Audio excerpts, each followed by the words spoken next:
Curiously education के financial news analysis में मैं प्रशांत मावानी आप सभी का बहुत बहुत हार्दिक रूप से स्वागत करता हूं। आज 7 फरवरी 2022 है। आज का लेक्चर की पीडीएफ को डाउनलोड करने के लिए checkout my Telegram channel. You can get in touch with me via Instagram, Facebook and Twitter. Curiously forever ये एक पॉडकास्ट प्लेटफॉर्म है। इसमें आपको motivational quotes, motivational stories daily basis पर मिलेगी, तो डू चेक इट आउट। ये सभी बड़े पॉडकास्ट प्लेटफॉर्म्स जैसे कि स्पॉटिफाई, गाना, जियो सावन, इसके अलावा भी बहुत सारे प्लेटफॉर्म्स पर अवेलेबल हैं। हमारी 2 चैनल्स हैं, एक है क्यूरियसली एजुकेशन जो अभी आप देख रहे हैं, और एक है क्यूरियसली फॉर एवर। इन दोनों को सब्सक्राइब करना ना भूलें। आज का वीडियो पसंद आए तो hit the like button and remember, आप ही इस चैनल के और इस सीरीज के ब्रांड एम्बेसडर्स हैं, तो प्लीज़ मेक श्योर कि आप इस सीरीज़ को दूसरे स्टूडेंट्स के साथ शेयर ज़रूर करें। तो आज का हमारा जो पहला टॉपिक है इसका नाम है इंसॉल्वेंसी लॉज। अब ये बेसिक डिटेल तो आपको पता होगी कि इंसॉल्वेंसी का मतलब क्या है। नए स्टूडेंट्स जो हैं उनके लिए क्विकली बता दूं कि आपने बैंक से पैसे लिए और फिर आपकी कंपनी जो है वो बैंक को पैसे पे नहीं कर रही है और आप ये बता रहे हैं कि हमें इतने सारे लॉसेस हुए हैं, बिजनेस नहीं चल रहा है, तो अब हम आपको पैसे वापस नहीं लौटा पाएंगे। तो फिर एक केस होगा, उसको लेकर हमारे देश में कुछ लॉज भी हैं।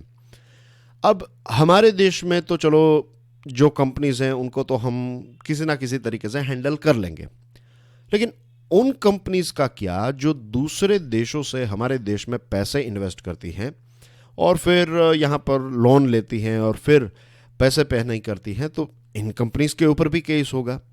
लेकिन जब ऐसी कंपनीज के ऊपर केस होता है तो सबसे बड़ा प्रॉब्लम ये होता है कि कुछ ऐसी कंपनीज टैक्स हेवंस में रजिस्टर्ड हैं। अब टैक्स हेवंस क्या है, एक क्विक एग्जांपल आपको देता हूँ। Regular students I am sure you know what is a tax haven, कैसे ये काम करता है, लेकिन नए स्टूडेंट्स के लिए क्विकली मान लीजिए एक देश है मॉरिशस और एक है हमारा देश भारत, इंडिया, राइट। अब मॉरिशस से एक कंपनी ने भारत में पैसे इन्वेस्ट किए और बिजनेस अच्छा चल रहा है, उन्होंने इस साल में 100 रुपये कमाए, उनका प्रॉफिट हुआ। अब मॉरिशस और इंडिया के बीच में है डबल टैक्सेशन अवॉइडेंस एग्रीमेंट, यानी कि ऐसा ना हो कि प्रॉफिट के ऊपर एक कंपनी जो है वो 2 देशों में टैक्स पे करे। तो जब DTAA होता है तो ये कंपनीज क्या कहती हैं कि हमने 100 रुपये इस साल कमाए हैं, लेकिन हम ये टैक्स जो है वो मॉरिशस में पे करेंगे क्योंकि हमारा हेडक्वार्टर वहाँ पर है। तो क्योंकि ये DTAA है तो भारत कहेगा कि चलो ठीक है, कोई बात नहीं, आप इसके जो भी आपको इनकम टैक्स पे करना है आपके प्रॉफिट के ऊपर आप वहाँ पर पे कर दीजिएगा। लेकिन मॉरिशस तो है एक टैक्स हेवन। टैक्स हेवन का मतलब ये है कि यहाँ पर टैक्स 0% है या फिर टैक्स स्ट्रक्चर ही नहीं है।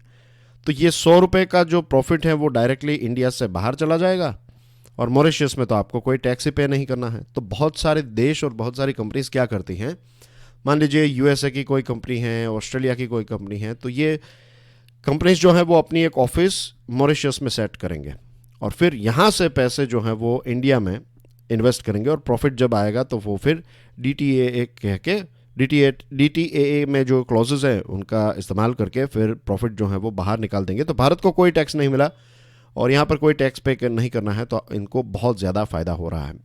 तो ऐसी सिचुएशन है। दूसरी चीज़ ये भी है कि मनी लॉन्ड्रिंग और ये सारी चीज़ें भी इन सारे टैक्स हेवंस में बहुत ज़्यादा होती हैं। तो ये एक छोटी सी डेफिनेशन या फिर एक छोटा सा एक्सप्लेनेशन था कि हाउ टैक्स हेवंस वर्क्स। अब हम बात कर रहे थे इंसॉल्वेंसी लॉज की। अगर हमारे देश में जैसे मैंने आपको बताया कोई कंपनी है तो उसको तो हम निपट लेंगे, लेकिन फिर ये कंपनीज की ब्रांचेस जो हैं या फिर उनके रूट्स जो हैं वो ऐसा टैक्स हेवंस में जब होते हैं तब क्रॉस बॉर्डर इंसॉल्वेंसी लॉज को इंप्लीमेंट करना जो है वो नियरली इम्पॉसिबल सा हो जाता है। इस विषय के बारे में हम इसलिए बात कर रहे हैं क्योंकि एक कंपनी है जिसका नाम है वीडियोकॉन ऑयल।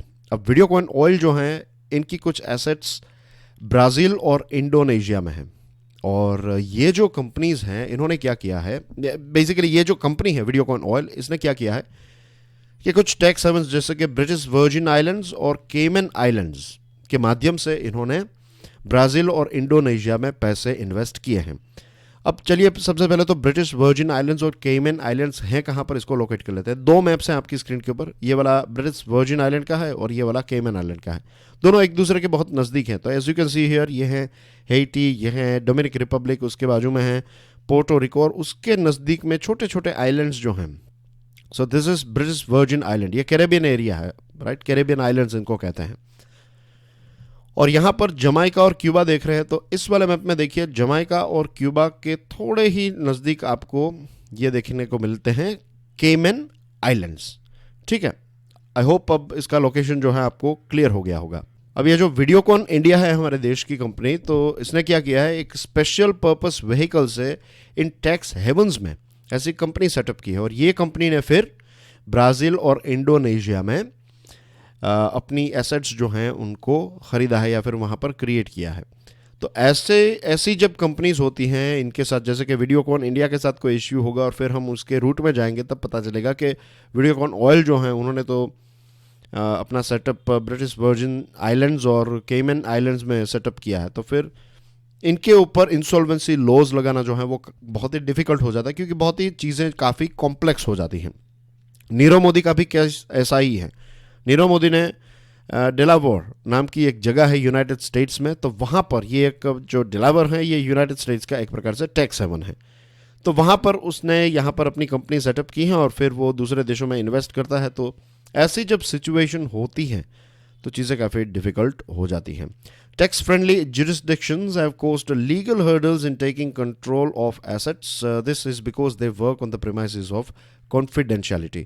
अब ये जो टैक्स हेवंस होते हैं वहाँ पर आप डिटेल्स लेने के लिए जाएंगे तो वो कहेंगे कि देखिए हमारे देश में तो ऐसा नियम है कि हम इन्वेस्टर्स और इन सारी चीज़ों के नाम जो है वो आपको नहीं बता सकते, क्योंकि हमारे देश में लोग इसीलिए पैसा इन्वेस्ट करने आते हैं क्योंकि हम उनको कॉन्फिडेंशियलिटी प्रोवाइड करते हैं, वो सीक्रेसी जो है ना वो उनको प्रोवाइड करते हैं ये सारे देश के नियम। ऐसे टैक्स हेवंस के जो नियम है वो सीक्रेसी प्रोवाइड करते हैं, इसीलिए ये सारे लोग जो है मनी लॉन्ड्रिंग और इसके लिए टैक्स हेवन का इस्तेमाल करते हैं।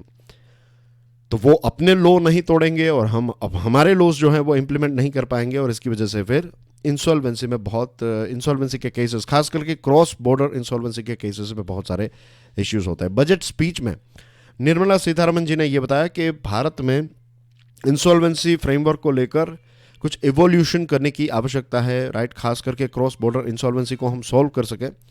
और इसका सबसे बेस्ट जो एक रास्ता है वो ये है कि एक इंटरनेशनल रिकॉग्निशन मिले। अगर मैं हमारे देश में कोई नियम बनाता हूँ और फिर वो ब्रिटेन जो है वो उस नियम को एक्सेप्ट नहीं करता है, तो फिर इंसॉल्वेंसी केसेस अगर ब्रिटेन तक पहुँचेंगे तो वो बता देंगे कि भाई आपके लॉ और हमारे लॉ अलग हैं, हमने आपके लॉज को रिकॉग्नाइज नहीं किया है, तो फिर वो यहाँ पर इम्प्लीमेंट नहीं हो सकते, तो फिर वो केस जो है वो आगे नहीं बढ़ पाएगा। बहुत सारे ऐसे देशों ने ये कहा है कि we should go for UNCITRAL, यानी कि United Nations convention on international trade law. ये एक बहुत ही इंपॉर्टेंट चीज़ है, खास करके इसी चीज़ को समझने के लिए अभी तक हम चीज़ों को डिस्कस कर रहे थे।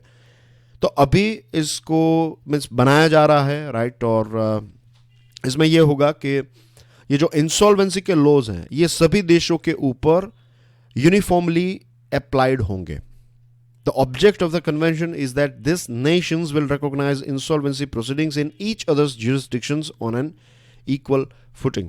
यानी कि अगर हमारे देश में भारत में कोई इंसॉल्वेंसी का लॉ बनाया तो फिर वो यूके भी एक्सेप्ट करेगा, तो वो यूएसए भी एक्सेप्ट करेगा, या फिर जितने भी देश जो हैं वो UNCITRAL के तहत आते हैं वो सभी के सभी देशों में आप क्रॉस बॉर्डर इंसॉल्वेंसी लॉज को अप्लाई कर पाएंगे। क्योंकि इन लॉज के बिना, एक इंटरनेशनल अम्ब्रेला के बिना, एक एक केस को एक एक देश के साथ अगर हम लेकर जाए तो वो बहुत ही एक्सपेंसिव भी हो जाता है और सॉल्यूशन भी नहीं निकलता है। तो ये एक दिशा है जिसमें दुनिया जो है वो आगे बढ़ रही है, एंड आई एम श्योर इसके आने से एक इम्पैक्ट तो इसका देखने को मिलेगा ही। दोस्तों, आज का हमारा दूसरा टॉपिक है वर्चुअल डिजिटल एसेट्स। अब भारत सरकार ने ये इशारा दिया है कि जो वर्चुअल डिजिटल एसेट्स हैं इनकी डेफिनेशन को और ज़्यादा ब्रॉड बनाया जाएगा। इसका मतलब ये है कि कोई भी ऐसी चीज़ें, कोई भी ऐसे वर्चुअल डिजिटल एसेट्स जो हैं फिर कुछ समय के बाद कोई और क्रिप्टो करेंसी टाइप कोई नई चीज़ निकले तो वो भी ऑटोमेटिकली इसी कैटेगरी में आ जाएगी। आई एम श्योर अब हम सबको ये आंकड़ा याद रह गया है कि भारत सरकार ने अभी बजट में ये अनाउंस किया है कि अगर आप क्रिप्टो करेंसी में पैसे कमाते हैं तो जो भी आपका प्रॉफिट होगा उसके ऊपर 30% आपको टैक्स पे करना पड़ेगा। एक नया क्लोज आ रहा है 47A, इस चीज़ को याद रखिएगा। The new clause of 47A is proposed to be inserted to define virtual digital asset under the law. As per the proposed new clause, a virtual digital asset includes any information or code or number or token not being Indian currency or any foreign currency generated through cryptographic means or otherwise.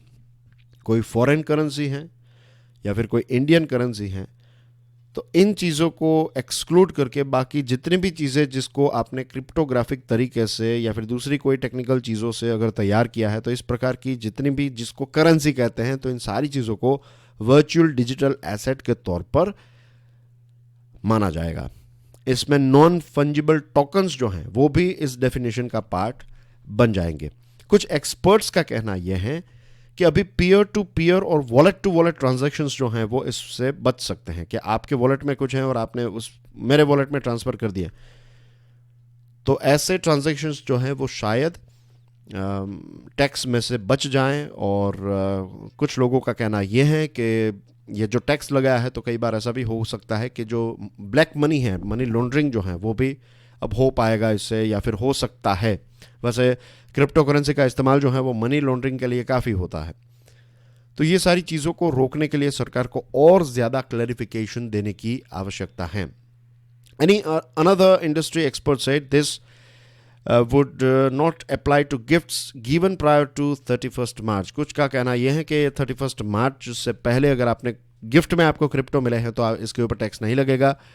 कई लोगों का कहना यह है कि अगर आपको gift में क्रिप्टो मिलते हैं तो अगर वो लेजिटिमेट तरीके से क्रिप्टो खरीदे गए हैं तो फिर टैक्स नहीं लगेगा, वरना टैक्स इस पे लगेगा. तो अब देखते हैं कि आगे इसमें क्या होता है, और क्लैरिफिकेशन की आवश्यकता है. लेकिन बॉटम लाइन इज कि हम ये कह सकते हैं कि क्रिप्टो जो एसेट्स हैं, डिजिटल एसेट्स, इनके ऊपर टैक्स तो लगेगा, वो तो सरकार ने बता दिया. अब इसकी डेफिनेशन को और ज़्यादा एक्सपांड किया जा रहा है ताकि peer to peer transfers, wallet to wallet transfers, फिर मनी लॉन्ड्रिंग को रोकने के लिए ये सारी चीज़ों को ध्यान में रखते हुए सरकार जो है वो एक ब्रॉड डेफिनेशन तैयार कर रही है. Moving on to next topic, digital skills readiness. India scored the highest on digital readiness. एक सर्वे कंडक्ट किया गया बाय सेल्सफोर्स ग्लोबल इंडेक्स. 19 देशों में ये सर्वे कंडक्ट किया गया. और अच्छी खबर यह है कि डिजिटल रेडीनेस की बात करें तो भारत का स्कोर सबसे हाईएस्ट है. इसका मतलब यह है कि जब नई डिजिटल स्किल्स की हम बात करें कि ज़माना बदल रहा है, 4G आ गया, तो बहुत सारी चीज़ें आपको सीखनी पड़ रही हैं, राइट. पहले डिजिटल कंप्यूटर के साथ जुड़ी हुई स्किल्स, स्मार्टफोन के साथ जुड़ी हुई स्किल्स, ये सारी चीज़ें लोगों को इतनी ज़्यादा आती नहीं थी. लेकिन अब लोग जो हैं इसको अच्छी तरीके से सीख रहे हैं. और बिजनेस या फिर जॉब कर रहे हैं जो लोग, वो भी समझ रहे हैं कि अगर वो अपनी स्किल्स को अपग्रेड नहीं करेंगे तो फिर वो उनकी जो जॉब है वो शायद फ्यूचर में चली जाए. तो लोग, हमारे देश के जो लोग हैं वो ये दिखा रहे हैं कि we are ready to learn new things. Digital readiness जो है, डिजिटल स्किल्स रेडीनेस, वो हमारे देश के लोग बता रहे हैं कि we are ready to learn new things. तो ये एक अच्छी साइन है. भारत का स्कोर आया 63 आउट ऑफ 100. भारत का स्कोर है 63. ग्लोबल स्कोर जो है वो कुछ 33 के आसपास हैं. तो भारत का स्कोर काफ़ी हाई है. और सेल्सफोर्स इकोनॉमी या फिर सेल्सफोर्स और उनकी पार्टनर जो इकोसिस्टम है भारत में, उसका कहना यह है कि भारत में कुछ 1.3 मिलियन जॉब्स यानी कि 13 लाख जॉब्स जनरेट होगी बाय 2026. और बिजनेस का रेवेन्यू जो है वो $66.4 बिलियन जनरेट होगा, new business, right, because of this digital technology. Export promotion capital goods, EPCG, इस स्कीम को समझ लेते हैं. 1990s में भारत सरकार ने इस स्कीम को, EPCG को लॉन्च किया था. और इसमें यह था कि अगर आप कैपिटल गुड्स को इंपोर्ट करते हैं, कैपिटल गुड्स यानी कि लेट्स से आपने कोई मशीनरी को इंपोर्ट किया यहाँ पर, तो फिर इस मशीन के ऊपर जो आपको इंपोर्ट ड्यूटी पे करनी पड़ती हैं वो EPCG स्कीम के तहत आपको एक एग्जेम्पशन मिलेगा. लेकिन इसमें कुछ शर्तें रखी गई थी कि आपको एक हद से ज़्यादा या फिर एक एक्स अमाउंट का एक्सपोर्ट भी करना पड़ेगा. तो अगर आप कोई मशीन मंगवाते हैं और उसके ऊपर लेट्स से 10 करोड़ रुपए की ड्यूटी आपको पे करनी है, तो आप इसमें एग्जेम्पशन ले सकते हैं. लेकिन आपको फिर कुछ 60 करोड़ जितना जो है वो एक्सपोर्ट सामान जो है वो एक्सपोर्ट करना पड़ेगा. और ये स्कीम के बारे में बता दूं कि ये वर्ल्ड ट्रेड ऑर्गेनाइजेशन के जो रूल्स हैं उसके हिसाब से इनकंसिस्टेंट हैं. तो अब प्रश्न ये आ रहा है कि क्या इस स्कीम को हमें डिसकंटिन्यू कर देना चाहिए। कुछ गवर्नमेंट ऑफिशियल्स का कहना यह है कि इस ईपीसीजी स्कीम की वजह से कोई भी इतना खास डोमेस्टिक कैपिटल गुड्स इंडस्ट्री में ग्रोथ नहीं हुआ है, तो बेटर है कि हम इसको बंद कर दें। और वैसे भी डब्ल्यूटीओ के डब्ल्यूटीओ का जो रूल है उसके हिसाब से ये स्कीम जो है वो लेजिट भी नहीं है। लेजिट इन द सेंस कि आज नहीं तो कल इसके ऊपर केस जब मीन्स एक दिन आएगा जब हम इसको हटाना पड़ेगा, जैसे हमने एमईआई स्कीम के बारे में देखा था। तो वैसे ही पावर सेक्टर में ये स्कीम अप्लाइड थी, लेकिन 10 साल पहले भारत सरकार ने इस स्कीम को पावर सेक्टर के लिए बंद कर दिया था। कुछ ऑफिशियल्स का कहना यह है कि ग्रेजुअली धीरे धीरे करके हमें इसको फेज आउट कर देना चाहिए। Under the scheme, import of capital goods for pre production, production and post production is allowed at zero duty. अगर आप कोई कैपिटल गुड्स मंगवा रहे हैं तो प्री प्रोडक्शन के लिए या फिर पोस्ट प्रोडक्शन के लिए तो आपको आप जीरो ड्यूटी पे करते हैं। लेकिन कंडीशन क्या है? Specific export obligation equivalent to 6 times of duty, taxes and cess saved on capital goods. अगर आपने, जैसे मैंने वो एग्जांपल दिया कि आपने 10 करोड़ रुपए टैक्स में बचाए हैं, तो फिर 6 सालों के अंदर आपको 60 करोड़ जितना एक्सपोर्ट जो है वो करना पड़ेगा। 2015 से 2021 के बीच में 95,000 ऑथोराइजेशंस जो हैं वो ईपीसीजी के तहत दिए गए हैं। और एक्सपोर्टर्स जो हैं उनका कहना यह है कि सरकार को इस स्कीम को कंटिन्यू रखना चाहिए। और कुछ लोगों का कहना यह है कि अगर ये स्कीम नहीं होती तो बहुत सारे लोग जो हैं वो चीज़ों को एक्सपोर्ट ही नहीं करते। तो इट्स बेटर कि इसको कंटिन्यू करना चाहिए। सरकार के कुछ ऑफिशियल्स कह रहे हैं कि इसका कोई फ़ायदा नहीं हुआ है, तो देखते हैं आगे इसमें क्या होता है। लेकिन आई होप आपको ये स्कीम जो है वो समझ में आ गई होगी, export promotion capital goods scheme कैसे काम करती है।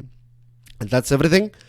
इससे पहले जो मैंने आपको प्रश्न पूछा था उसका आंसर है रेलवेज, और आज आपके लिए एक नया प्रश्न है, बहुत ही इंपॉर्टेंट है, खास करके अगर आप जो आंसर हैं उस राज्य से बिलोंग करते हैं। वो आंसर क्या है वो आपको ढूंढना है। लेकिन नेशनल लेवल पर भी पूछा जा सकता है, क्योंकि यहाँ पर बात हो रही है कि हमारे देश में सबसे ज़्यादा टर्मरिक, हल्दी पैदा करने वाला राज्य जो है 2020-21 में कौन सा राज्य था। तो बताइए इसका answer in the comment section and I will see you tomorrow. Don't forget to subscribe to our both channels. Video पसंद आया तो hit the like button and remember to share this lecture with other students. I'll see you tomorrow. Enjoy your studies. God bless you all. Jai Hind.